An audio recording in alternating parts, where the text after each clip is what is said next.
ಹುರುಳಿಕಾಳಿನ ರಸಂ ಇದು ನಮ್ಮ ಆರೋಗ್ಯಕ್ಕೂ ಮತ್ತು ನಮ್ಮ ಜೀರ್ಣಶಕ್ತಿಗೂ ಈ ಚಳಿಗಂತೂ ಸೂಪರ್ ಅಂತ ಹೇಳ್ಬೋದು. ಹೇಗ್ ಮಾಡೋದು ಅಂತ ಇವತ್ತಿನ ವಿಡಿಯೋದಲ್ಲಿ ತೋರಿಸ್ತೀನಿ.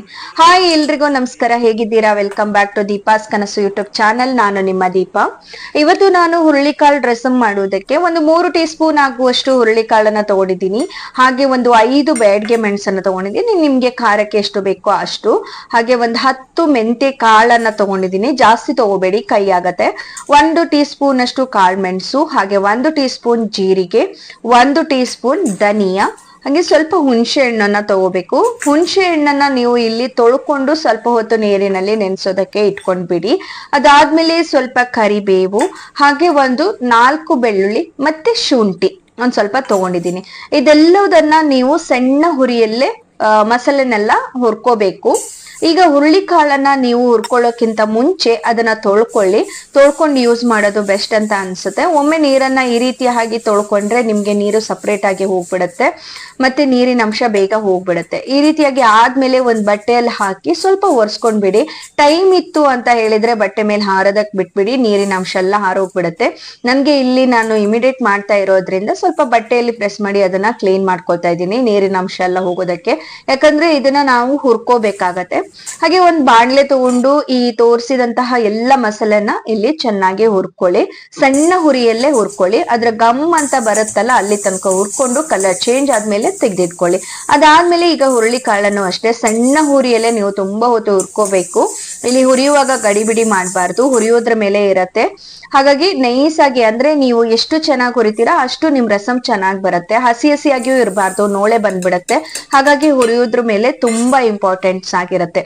ಈಗ ಹುರಿದ ಮಸಾಲೆನೆಲ್ಲ ತಗೊಂಡು ನೀವು ಒಂದು ಮಿಕ್ಸಿ ಜಾರಿಗೆ ಹಾಕೊಳ್ಳಿ.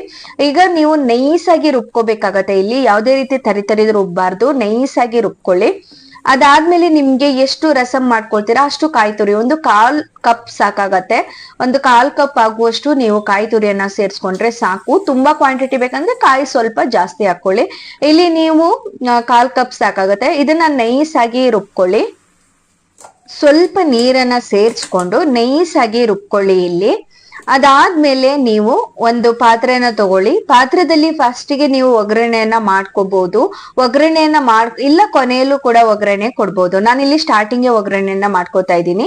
ಸ್ವಲ್ಪ ಎಣ್ಣೆಯನ್ನ ಹಾಕಿ, ಎಣ್ಣೆ ಕಾದ್ಮೇಲೆ ಸಾಸಿವೆ, ಜೀರಿಗೆ, ಹಾಗೆ ಒಣಮೆಣಸು, ಕರಿಬೇವು ಇದೆಲ್ಲದನ್ನ ಒಗ್ಗರಣೆಗೆ ಹಾಕಿ ಅದು ಸ್ವಲ್ಪ ಫ್ರೈ ಆಗ್ತಾ ಇದ್ದ ಹಾಗೆ ಒಂದ್ ಸ್ವಲ್ಪ ಇಂಗನ್ನ ಸೇರಿಸ್ಕೊಳ್ಳಿ. ಇದು ಫ್ರೈಗೆ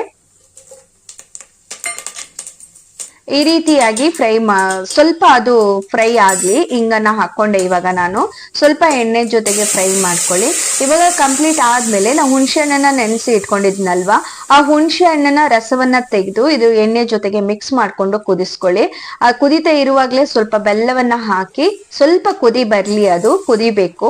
ಅವಾಗ ಟೇಸ್ಟ್ ಚೆನ್ನಾಗಿರತ್ತೆ. ಹುಣಸೆ ಹಣ್ಣು ಬೆಲ್ಲ ಒಗ್ಗರಣೆ ಜೊತೆಗೆ ಕುದಿತಾ ಇದ್ರೆ ತುಂಬಾ ಚೆನ್ನಾಗಿರತ್ತೆ. ಅದಾದ್ಮೇಲೆ ಸ್ವಲ್ಪ ಅರಿಶಿಣವನ್ನ ಹಾಕಿ ಹಾಗೆ ರುಬ್ಬಿದಂತ ಮಸಾಲೆನ ಸೇರಿಸ್ಕೊಂಡು ಇಲ್ಲಿ ನಿಮ್ಗೆ ನೀರು ಎಷ್ಟು ಬೇಕೋ ರಸಮಿಗೆ ಅಷ್ಟು ನೀರನ್ನ ಸೇರಿಸ್ಕೊಳ್ಳಿ. ದಪ್ಪ ಬೇಡ, ತುಂಬಾ ತೆಳ್ಳಗೆ ಮಾಡ್ಕೊಳ್ಳಿ, ಚೆನ್ನಾಗಿರತ್ತೆ. ಇದನ್ನ ದಪ್ಪ ಬೇಕು ಅನ್ನೋರು ದಪ್ಪ ಮಾಡ್ಕೋಬಹುದು, ಬಟ್ ನನ್ ಪ್ರಕಾರ ದಪ್ಪದ್ಕಿಂತ ಸ್ವಲ್ಪ ತೆಳ್ಳಗೆ ನೀರ್ ತರನೇ ಇದ್ರೇನೆ ಚೆನ್ನಾಗಿರತ್ತೆ ತಿನ್ನೋದಕ್ಕೆ. ನೀವು ವೈಟ್ ರೈಸು, ಬಾಯ್ಲ್ಡ್ ರೈಸು ಇಲ್ಲ ಮುದ್ದೆ ಜೊತೆಗೂ ಕೂಡ ತಿನ್ಬೋದು. ತುಂಬಾ ಟೇಸ್ಟಿಯಾಗಿ ಇರತ್ತೆ. ಈ ಚಳಿಗಂತೂ ಸೂಪರ್ ಅಂತ ಹೇಳ್ಬೋದು. ಈ ಹುರುಳಿಕಾಳು ಸೇವನೆಯಿಂದ ನಮ್ಮ ಆರೋಗ್ಯಕ್ಕೆ ತುಂಬಾನೇ ಒಳ್ಳೇದು. ಈ ಚಳಿ ಟೈಮಲ್ಲಂತೂ ಜೀರ್ಣಶಕ್ತಿಗೂ ತುಂಬಾ ಒಳ್ಳೇದು, ಶಕ್ತಿಗೂ ಕೂಡ ತುಂಬಾನೇ ಒಳ್ಳೇದು.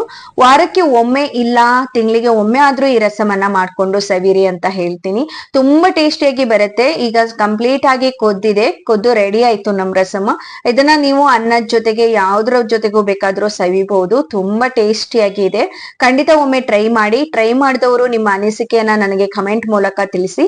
ಇವತ್ತಿನ ವಿಡಿಯೋ ಇಷ್ಟ ಆದ್ರೆ ಖಂಡಿತ ಲೈಕ್ ಮಾಡೋದನ್ನ ಮರಿಬೇಡಿ, ಹಾಗೆ ಹೈಪ್ ಕೂಡ ಮಾಡಿ ಅಂತ ಹೇಳ್ತಾ ಇಲ್ಲಿಗೆ ಇವತ್ತಿನ ವಿಡಿಯೋನ ನಾನು ಕಂಪ್ಲೀಟ್ ಆಗಿ ಮುಗಿಸ್ತಾ ಇದ್ದೀನಿ. ನೆಕ್ಸ್ಟ್ ಇನ್ನೊಂದು ವಿಶೇಷತೆ ಜೊತೆಗೆ ಮತ್ತೆ ಸಿಗ್ತೀನಿ.